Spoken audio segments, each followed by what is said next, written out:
কিরে ভাই, Harry Potter reels দেখছিস? হ্যাঁ রে, মানে আমিও না হ্যারি পটারের বিশাল বড় ফ্যান। ভাই আমিও ভাই হ্যারি পটারের বিশাল বড় ফ্যান। কি বলিস? ওয়ালপেপারও হ্যারি পটারের ছবি রেখেছি। আরে এই দেখ, আমারও তো তাই। ভাই ভাই বুকে ভাই, যাই বলিস তাই বলিস, হ্যারি পটারকে ভাই বেস্ট লাগে। তা ঠিক, কিন্তু যদি হারমায়োনি না থাকতো তাহলে কিন্তু ওরা কোনো কাজই ভালো করে করতে পারতো না, এটা কিন্তু মানতে হবে। সে তো ঠিকই ভাই। তাহলে তোর হ্যারি পটারের মধ্যে পছন্দের ক্যারেক্টারটা কি? এদের কথা যদি বাদ দিস তাহলে ওই প্রফেসর স্মিথকে আমার খুব ভালো লাগে। আর আমার ডাম্বলডোরকে হেভি লাগে। তাই? হ্যাঁ।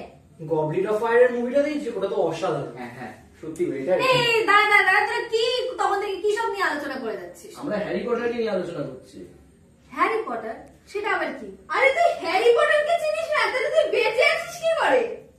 মানে হ্যারি পটারকে চেনারই বা কি আছে? আরে হ্যারি পটারকে না চিনিস, অন্তত জেকে রাউলিং এর নামটা তো শুনেছিস। JK Rowling? সেটা আবার কি? আর ওনাকে চেনারই বা এমন কি আছে? আরে তুই জেকে রাউলিংকে চিনিস না? জেকে রাউলিং এর লেখা বই হ্যারি পটার সব থেকে পপুলার এবং সব থেকে বেশি বিক্রি হওয়া নোবেল সিরিজ।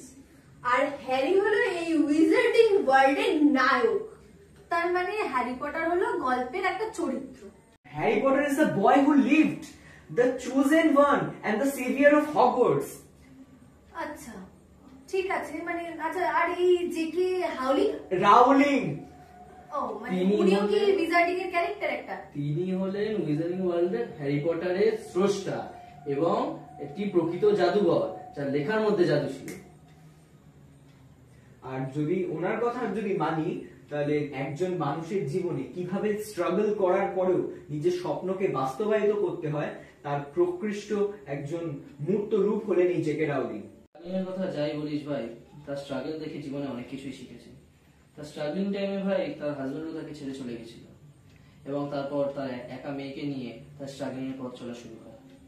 আর একটা দুটো নয়, 12-12খানা পাবলিশার ওনার বইকে নাকচ করে দেয়। তারপরে ফাইনালি যখন ওনার বই পাবলিশ হয় তখন সারা বিশ্ব জুড়ে প্রচুর পরিমাণে ওনার বই বিক্রি হয়েছিল। আর মজার কথা হলো, তুই জেকে রাউলিং বাদ দিয়ে আর গোটা বিশ্বে আর এমন একজন লেখক বা লেখিকা পাবি না যে আমাদের এই মর্টাল ওয়ার্ল্ডে একটা জ্যান্ত উইজার্ডিং ওয়ার্ল্ড তৈরি করেছে। সেই জন্য এখনো পর্যন্ত এই হ্যারি পটার আর তার স্রষ্টাকে নিয়ে সারা বিশ্বে এত চর্চা। বাপরে, এটা সত্যি খুব ইন্টারেস্টিং ব্যাপার। সেই জন্যই তো বলছি। তুই যাই বলিস তাই বলিস, হ্যারি পটারের বই পড়িস আর না পড়িস, অন্তত হ্যারি পটারের সিনেমাগুলো অন্তত দেখিস। না ভাই সত্যি, এবার সত্যি একটা হ্যারি পটারের মুভি দেখতেই হবে।